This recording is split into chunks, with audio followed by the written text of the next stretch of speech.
Hi everyone, welcome again to another Teacher Joseph podcast. This week's weekly lesson has been about Guy Fawkes Night, a celebration across the UK of light and colour. But the celebration has a dark side, as many people criticise the use of fireworks and what it does to animals. That, alongside the rising costs of fireworks and environmental damage, as bits of wood fall on top of cars, means that it's currently being looked at. A petition went to the government asking them to consider banning fireworks on most nights of the year. And many other news stories have been coming up as well about Fireworks Night. The celebration of Fireworks Night is in the middle of two other celebrations. Halloween on the 31st of October, Guy Fawkes Night is the next one, and then another one this coming Sunday, which will be Remembrance Sunday. Remembrance Sunday is when the UK, and I think many other countries around Europe, celebrate not only the end of World War I and World War II, but ongoing conflicts around the world. When I say celebrate, this is very open to misinterpretation. It's a ceremony which has been going on for many years. The king, he will go to the war memorial and lay down flowers. It's a very solemn ceremony. It will be on TV and will require British people to be quiet for at least 2 minutes. Now, I have to say, I really don't like these kinds of pomp ceremonies, especially when it involves our royals. They seem kind of out of date somehow. And you probably know, if you're watching TV, all of our newsreaders, presenters, and people in general are wearing little red flowers, which are sold at this time of year to support soldiers and soldiers which have survived since World War II after fighting in it. Now, it's one of these really eccentric British things.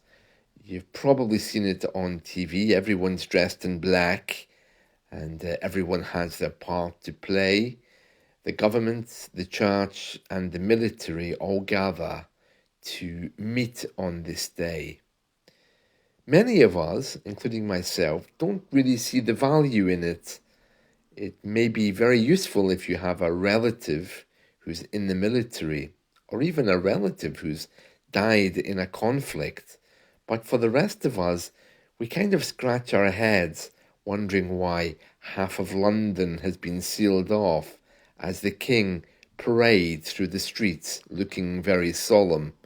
Him and the queen will lay a wreath of flowers, a wreath of poppies, to symbolise the glorious dead, as they call them. Well, one news story is about a volunteer who's been selling these poppies. This week, if you go to any shopping centre around the UK, particularly this Saturday, someone will try to offer you a little red paper flower in exchange for a few pennies. If you drop your money into their box, you can wear one of these little red flowers, which has a pin on the back of it. So it says here, a great-grandmother, that's your one of your grandparents' mothers, it's the next generation back, a great-grandmother known as Mrs. Poppy is celebrating her 80th year selling poppies for the Royal British Legion. So a poppy is this little red flower which everyone wears at this time of year to remember the war dead. It says here, Vera Barnaby has raised around 1 million for war veterans and started volunteering after her father died while serving on a British Army base. The tragedy when Vera was 3 left her, her sister, and 2 brothers with their mum Elizabeth in Anfield Plain, County Durham.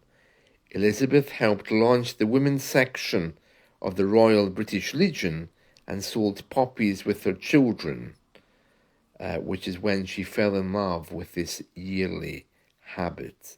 Okay, so this is a woman who's been affected by the war, and then every year she collects money for the Royal British Legion, and they're the ones who look after our old war veterans.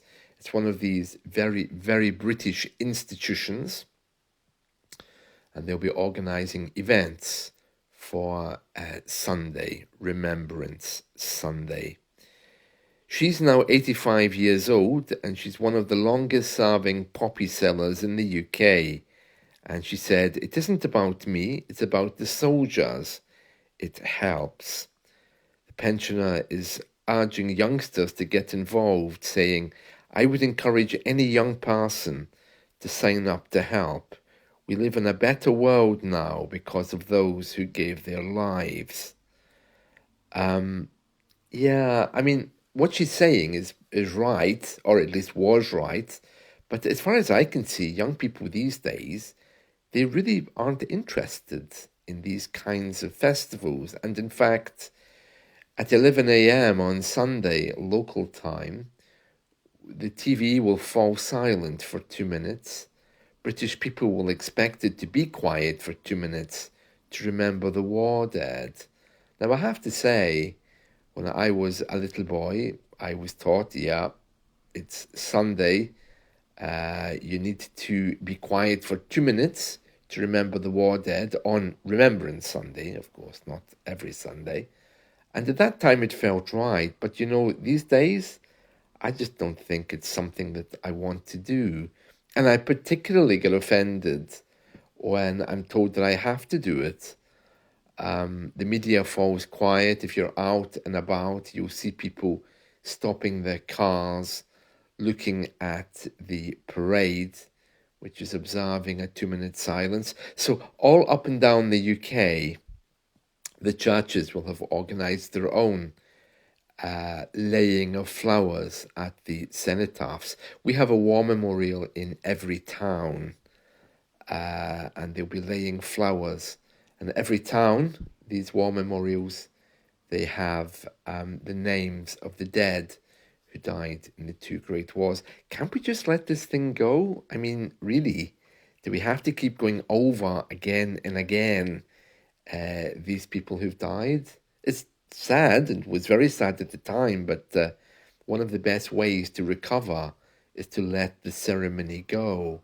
It's very somber and very dark. Everyone dressed in black walking towards the war memorial. Oh no, I think, I don't know where I'll be on Sunday morning, but if I am in the town centre, I'll make a podcast about it, but it's really not my kind of thing. I can think of better things to do on a Sunday morning than watch a group of people mourn for people that they didn't actually know. Although having said that, I'm sure there are still some survivors around. But it's very much a British thing, and it's quite eccentric the way British people do things on this day. It's very dark, with dark music, with the king at the head. It's probably one of the last remaining British festivals that there actually is. I say that because it's a very white affair. There's not really much for immigrants to do on that day. If you look around, you'll see it's for everyone, of course, to celebrate, but the people participating, there's not a lot of colour there, which maybe says something. Right, well, that's all I'm going to say today. So next week's weekly lesson will be all about Remembrance Sunday and what we'll be doing on that day.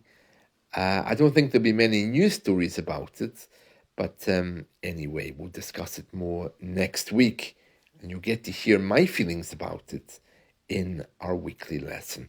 See you all. Take care. Bye.